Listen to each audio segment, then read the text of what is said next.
Welcome to the Salmon Runs YouTube. Enjoy the video. You start by confirming prerequisites: device model, available storage, and that you're signed into your Apple ID. Once done, set date and time to automatic because certificate validation depends on it. Now restart the device to clear transient system caches. A reboot often restores App Store connectivity.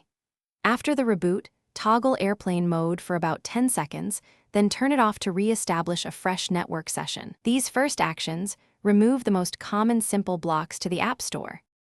Next, focus on network and cache troubleshooting because many issues come from connectivity or corrupted cache.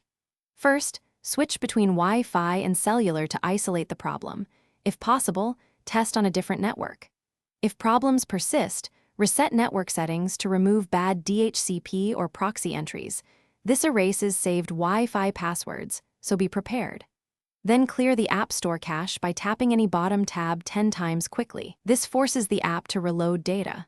Once these steps complete, finally, address account, system updates, and last resort fixes. Sign out of both the App Store and iCloud, then sign back in to refresh authentication tokens. Make sure iOS updates are installed because Apple sometimes fixes App Store bugs. Check available storage before updating. If the store still fails, restore from a recent backup to remove software-level corruption.